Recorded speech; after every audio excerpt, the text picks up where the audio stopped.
새벽 기도로 나오신 모든 샘물 성도 여러분들을 주님의 이름으로 환영합니다. 우리 같이 샘물의 기도 드리도록 하겠습니다. 마음 모아 샘물의 기도를 하나님께 드립니다. 먼저 우리의 믿음을 고백합니다. 그런즉 이 일에 대하여 우리가 무슨 말을 하리요? 만일 하나님이 우리를 위하시면 누가 우리를 대적하리요? 아멘. 언제나 자기 백성을 위해 일하시는 하나님, 샘물 성도들이 이 고백으로 세상을 살아가게 하옵소서. 우리를 위하시는 하나님, 품 안에서 언제나 평안을 누리게 하옵소서. 교회와 예배를 위해 기도합니다.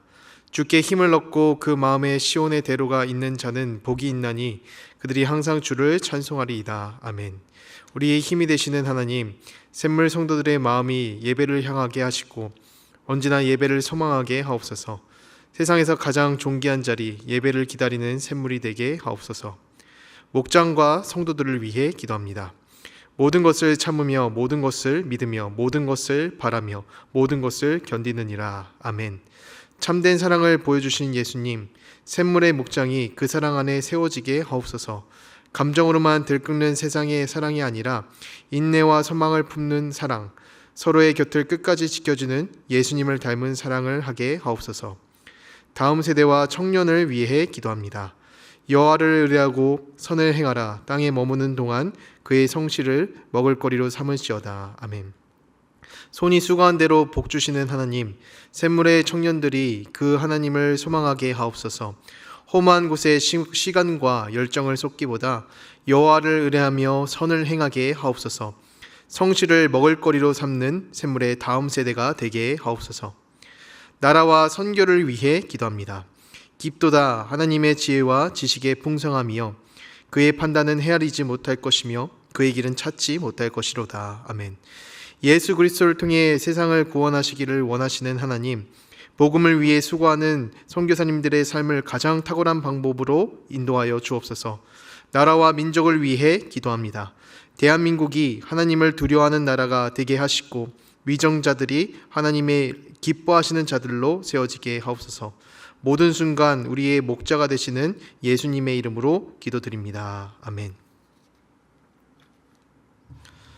우리 함께 하나님 말씀 살펴보도록 하겠습니다. 오늘 하나님께서 우리에게 주신 말씀은 고린도후서 12장 1절부터 10절까지의 말씀입니다. 우리 한 절씩 교독해서 읽도록 하겠습니다. 무익하나마 내가 부득불 자랑하노니 주의 환상과 계시를 말하리라. 내가 그리스도 안에 있는 한 사람을 아노니 그는 14년 전에 셋째 하늘에 이끌려 간 자라. 그가 몸 안에 있었는지 몸 밖에 있었는지 나는 모르거니와 하나님은 아시느니라. 내가 이런 사람을 아노니 그가 몸 밖에 있었는지 몸 밖에 있었는지는 나는 모르거니와 하나님은 아시느니라. 그가 낙원으로 이끌려 가서 말로 표현할 수 없는 말을 들었으니 사람이 가히 이르지 못할 말이로다. 내가 이런 사람을 위하여 자랑하겠으나 나를 위하여 약한 것들 외에 자랑하지 아니하리라. 내가 만일 자랑하고자 하여도 어리석은 자가 되지 아니할 것은 내가 참말을 함이라. 그러나 누가 나를 보는 바와 내게 듣는 바에 지나치게 생각할까 두려워하여 그만두노라. 여러 계시를 받은 것이 지극히 크므로 너무 자만하지 않게 하시려고 내 육체의 가시 곧 사탄의 사자를 주셨으니 이는 나를 쳐서 너무 자만하지 않게 하려 하심이라. 이것이 내게서 떠나가게 하기 위하여 내가 3번 주께 간구하였더니 나에게 이르시기를 내 은혜가 내게 족하도다. 이는 내 능력이 약한 데서 온전하여짐이라 하신지라. 그러므로 도리어 크게 기뻐함으로 나의 여러 약한 것들에 대하여 자랑하리니 이는 그리스도의 능력이 내게 머물게 하려 함이라. 10절 같이 읽도록 하겠습니다. 그러므로 내가 그리스도를 위하여 약한 것들과 능력과 궁핍과 박해와 곤고를 기뻐하노니 이는 내가 약한 그때에 강함이라. 아멘.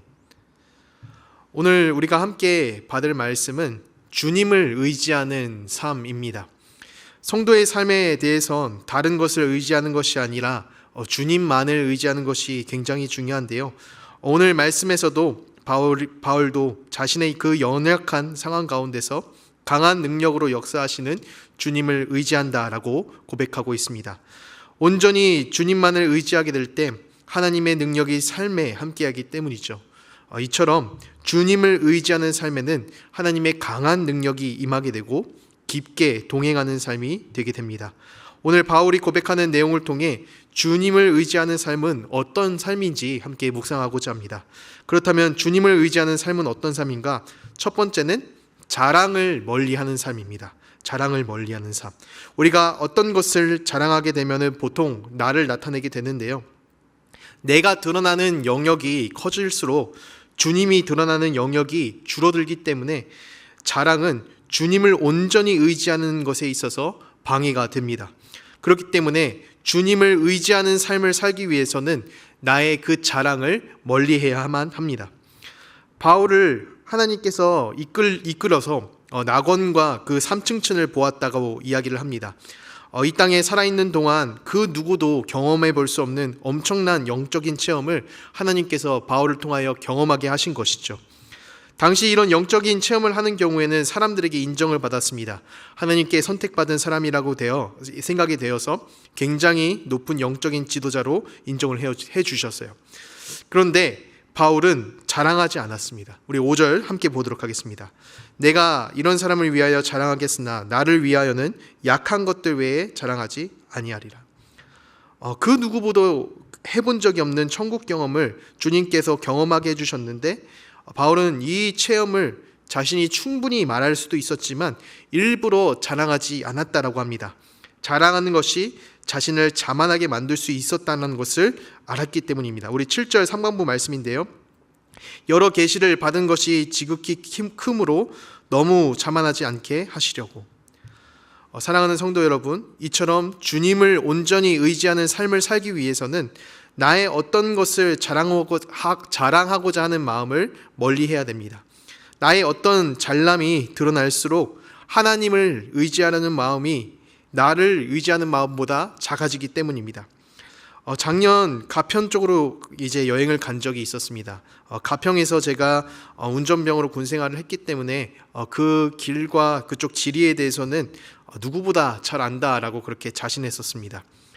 점심시간이 되어서 이제 한 식당을 가게 되었는데 가속 카메라를 보기 위해서 틀어놓았던 그 내비게이션이 제가 알지 못하는 처음 보는 길로 안내를 하는 겁니다. 당연하게도 그 인근 지리를 누구보다 잘 안다라고 그렇게 자신했었기 때문에 이 내비게이션이 안내하는 길은 제가 따라가지 않았습니다. 원래대로 나를 믿고 내가 잘 아는 길을 따라갔는데 그 길이 공사를 하고 있어서 이 내비게이션이 안내해준 루트보다 한 20분 정도 더 늦었던 기억이 있습니다. 누구보다 내가 잘 안다라고 하는 하나의 자랑 때문에 더 좋은 길이 있었음에도 제가 놓치게 된 것이죠. 이처럼 내 안에 나의 강함을 믿고 자랑하고자 한다면 무엇인가를 의지하는 마음조차 생기지가 않습니다. 주님을 온전히 의지하는 삶이 되기를 바란다면 내 안의 자랑을 버리게 될 때 나의 자랑거리보다 더 강하신 하나님을 온전히 의지할 수 있게 됩니다. 바라기는 나의 자랑을 멀리하고 주님을 나의 자랑거리로 인정하며 의지하는 삶이 되기를 바랍니다. 주님을 의지하는 삶 두 번째는 때로는 배척받는 삶입니다. 내가 가지고 있는 예수님을 믿는 믿음, 그 예수 신앙 때문에 거부를 당하거나 밀어냄, 배척을 당할 때가 있습니다. 굉장히 아픈 상황이죠. 바울도 예수님을 전하면서 박해를 당하기도 했고 또 사람들에게 욕을 듣게 되는 멸시를 받았다라고 합니다. 바울은 예수님을 전하기 위해서 열심히 살아내었지만 그 신앙 때문에 배척을 당하게 됩니다. 박해를 당하기도 하고 의심을 당하기도 하고 자신의 신앙과 맡겨진 사명으로 인해 큰 손해를 보게 된 것입니다. 그럼에도 바울은 밀어냄을 당하는 그 상황 자체를 치워달라고 간구하지 않았습니다. 또 예수님을 전하며 오는 손해와 아픔을 없애달라고 말하지 않았습니다. 왜냐하면 이 배척당함, 때로는 이 배척당함을 통해서 주님을 온전히 더 의지할 수 있기 때문에 배척당하는 그 상황 가운데서 하나님을 능력을 찾고 온전히 의지할 수 있기 때문입니다. 우리 본문 10절 말씀입니다. 그러므로 내가 그리스도를 위하여 약한 것들과 능력과 궁핍과 박해와 공고를 기뻐하노니 이는 내가 약한 그때의 강함이라. 그리스도를 위해 약한 것과 능력받는 것과 박해를 기뻐한다라고 고백을 하는데요. 능력과 박해, 그 배척당함 가운데서도 강하게 역사하시는 주님을 경험할 수 있기 때문에 얼마든지 기뻐한다라고 말할 수 있는 겁니다. 예전 사역했던 교회에서 이제 금요 기도회를 할 때 한 권사님이 와서 중보로 기도 요청을 했던 것이 기억이 납니다. 이제 전도를 하고자 한 VIP가 있었는데 오히려 예수님을 전하면 전할수록 전하다가 관계가 더 깨어졌다고 합니다. 예수님 때문에 그 사람이 자신을 밀어냈다라는 것이죠. 자신에게 있어서 정말 소중한 사람인데 예수님을 말하면 말할수록 관계가 더 멀어지니 그 사람이 또 이 상황이 열릴 수 있도록 기도 제목을 나눈 것이었습니다. 매번 예수님을 전할 때마다 밀어냄이 계속되니까 이제 힘들 것 같아서 이제 권사님에게 한번 여쭤봤습니다. 매번 이렇게 와서 마음 쏟는 거 정말 힘든 일이지 않냐고 그렇게 여쭤봤습니다. 그런데 그 권사님께서 하시는 말씀 한마디가 아직까지 굉장히 기억에 남게 되었습니다. 그 권사님이 이렇게 말씀을 하셨는데요. 물론 상황이 정말 힘들긴 한데요. 부끄럽지만 덕분에 요 근래에 이렇게 전심으로 기대하게 되는 거는 오랜만인 것 같아서 한편으로는 감사해요. 이런 말씀을 해주시더라고요. 예수님을 전하며 밀어냄을 당하고 마음 아픔도 있었지만 그럴수록 정말 그렇게 될수록 하나님께 더 나아가서 주님을 붙잡게 됐고 하나님을 깊게 의지할 수 있게 된다라는 것을 제가 깨달았던 것 같습니다. 오늘 말씀을 통해 바울이 배척당함을 기뻐한다라는 고백처럼 때로는 나의 신앙 때문에 타인에게서부터 배척을 당하기도 하고 또 손해를 보더라도 이 손해와 배척으로 인해서 괴로워하는 것이 아니라 밀어냄과 손냄당한 가운데에 역사하시는 주님을 바라보시기 바랍니다. 간절히 바라기는 상황을 역전하시는 주님을 온전히 의지하시기를 소망합니다. 하나님을 의지하는 삶, 그 마지막은 연약함을 인정하는 삶입니다. 내 연약함이 때로는 나를 붙잡고 또 넘어뜨리는 올무가 될 때가 많습니다. 나를 힘들게 하는 연약함이기 때문에 마치 칼로 도려내듯이 제거하고 싶은 마음이 강하게 들어요. 바울에게도 이런 연약함이 있었다라고 합니다. 육체의 가시를 두고 없애달라고, 이것을 하나님 제발 제거해달라고 3번이나 간구했다고 해요.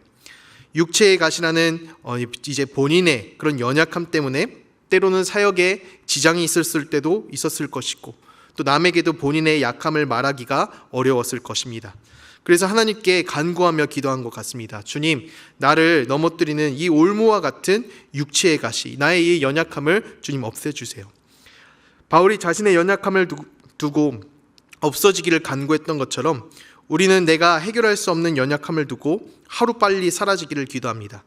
내게 어떠한 도움도 되지 않고 그저 나를 괴롭게만 그렇게 만든다고 생각을 하기 때문입니다. 나의 말할 수 없는 약점이 된다고 생각하기 때문이죠.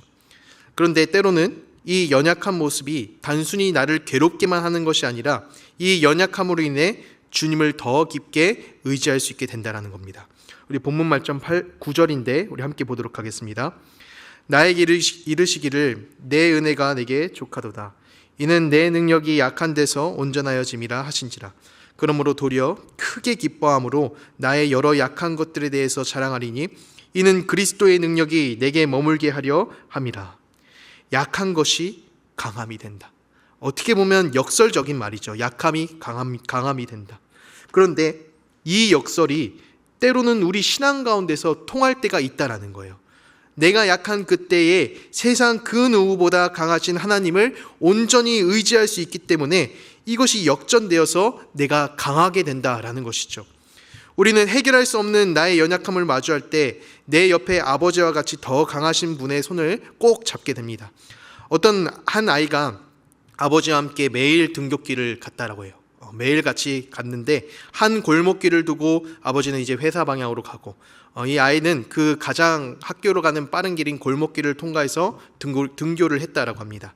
그런데 어느 날부터 이 아이가 가장 빠른 길인 그 골목을 놔두고 빙빙 돌아가는 모습을 이 아버지가 보게 된 겁니다. 이제 왜 그렇게 돌아가냐고 물어보니까 아이가 그 골목에 개가 있어서 그 개를 피해서 먼 길로 돌아갔다라고 해요. 알고 보니 이 아이가 어렸을 때 개에 물리는 그 사고를 당해서 개만 보면 그렇게 두려워했다라고 해요. 그래서 묶여 있는 개여도 이제 통과를 못하니까 그 길을 돌아갔다라고 합니다. 그래서 아버지가 그 후로부터 그 아이와 함께 그 골목길을 같이 걸어줬다라고 합니다. 멀리서 그 개가 보이면은 이 아이는 정말 두려운 마음이 한편 들어도 세상에서 누구보다 든든한 그 아버지의 손을 꼭 잡고 그 골목길을 건너갔다라고 그래요. 여러분, 이처럼 이 아이가 그 두려움과 약함 상황 가운데서 아버지의 손을 꼭 잡았듯이 우리가 연약함을 볼 때, 나의 연약함을 볼 때 오히려 하나님의 손을 꼭 잡게 됩니다. 나의 어떤 것, 그런 잘남을 의지하는 것이 아니라 하나님만을 온전히 의지할 수 있게 된다는 거예요. 때로는 나를 지키고 지치게 만들고 힘들게 만드는 그런 연약함, 아픔이 느껴질 때 괴로움만을 보는 것이 아니라 주님을 찾고 의지할 수 있는 그 기회를 바라보시길 바랍니다. 말씀을 정리합니다. 오늘의 말씀, 주님을 의지하는 삶. 나의 자랑거리를 누르고 자만하지 않을 때 나보다 더 크신 하나님을 볼 수 있게 되고, 때로는 나의 신앙 때문에 배척받고 또 손해받는 때가 있을지라도 그 상황을 역전시키는 주님을 기대하게 됩니다. 마지막으로 나의 연약함 가운데 강한 능력으로 채우시는 주님을 보며 온전히 의지하게 되는 삶입니다. 바라기는 연약함 나의 삶 가운데 역사하시는 주님을 온전히 의지하는 삶이 되기를 주님의 이름으로 축원합니다. 아멘. 우리 함께 말씀을 기억하면서 기도하도록 하겠습니다. 주님, 나의 그 연약함 가운데서도 역사하시는 주님을 온전히 의지할 수 있도록 주님 도와주시옵소서. 우리 이렇게 기도하신 후에 각자의 기도 제목으로 함께 기도하도록 하겠습니다.